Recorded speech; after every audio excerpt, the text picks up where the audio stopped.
Errol Spence, hey, stop that cat. Man, damn. Finally responds to the commotion that was going on yesterday night with Terence Crawford, who was arguing with Errol Spence, imposter. I made a video about that. Check that. Errol Spence basically says silence is golden. I'm here to talk about all that and more in this very video. So please, stay tuned.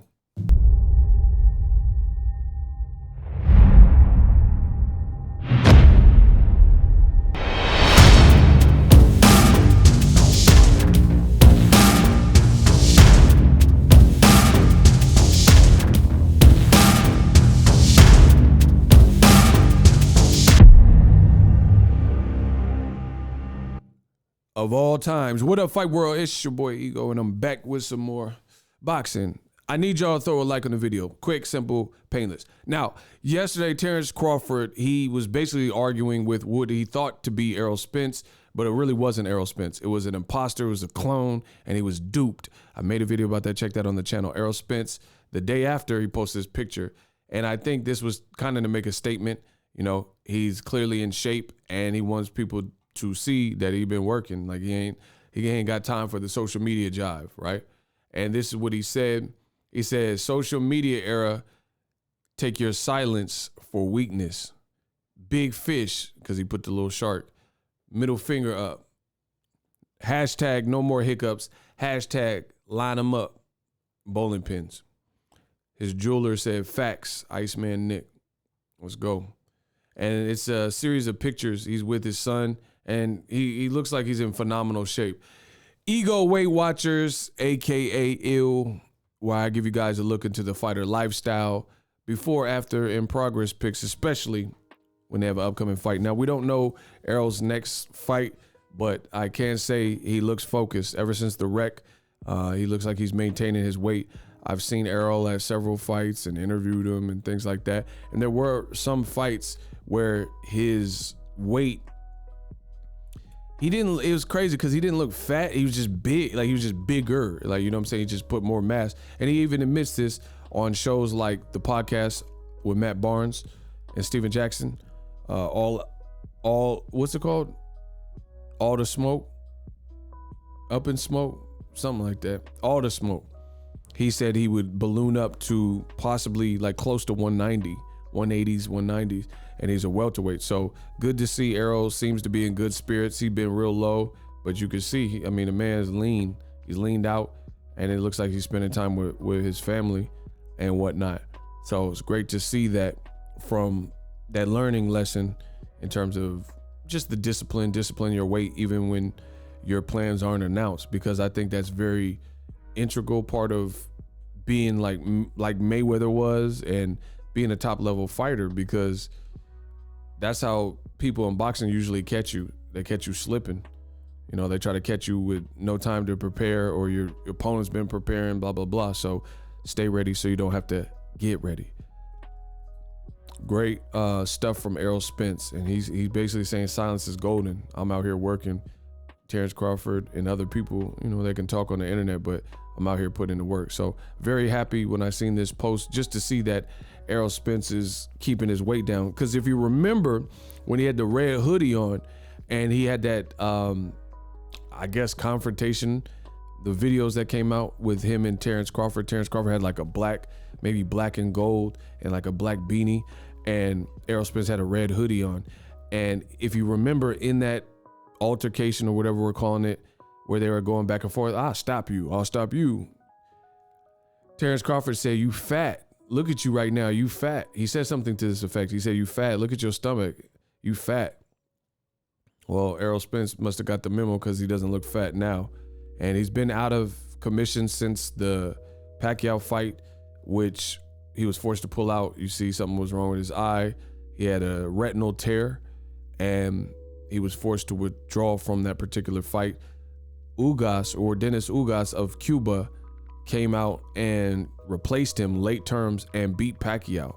Errol Spence previously did say, I came back from worse than this eye thing. And he says, I went to 3 different doctors. They all said the same thing about my eye. I'll be back for sure for the winter. He said, I'll be back for the winter for sure. I was taught to get through it and keep going. So Errol Spence told you, this was August when this happened, August 10th to be exact, right? August 10th, he told you that, man, I've been through tragic things. I've been through worse, and I was taught to keep going. And it looks like he's picking up. This was him in camp for Pacquiao in 100+ degree weather. I made videos about it at the time, and he looks like he's maintained his shape. You know, his son's a cutie. It looks like he's maintained his shape. This was, again, for the Pacquiao camp. And then fast forward to these pictures. You know, it looks like he's still in shape. So that's good. Terence Crawford. Terence Crawford, I don't think Terence Crawford or Errol Spence is next. I've already made what I believe to be a realistic projection.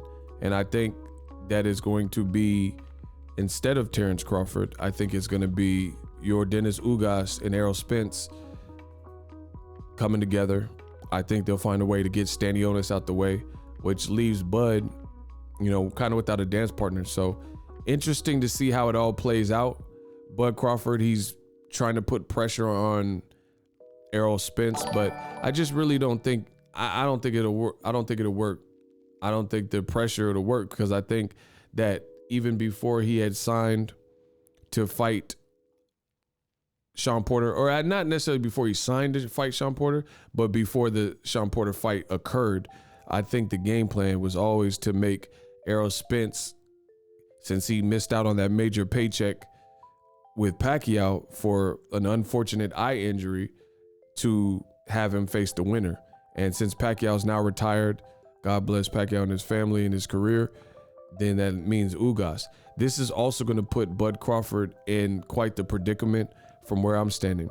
PBC is in control of the 147 and 154 pound division. So it really leaves Bud with few options. I guess the best fights outside of a PBC fighter, because we haven't heard anything about Bud signing or teaming up with Al Heyman. So I'm not putting much faith in that is his next move. We'll have to wait and see what Bud decides. But Sean Porter's retired.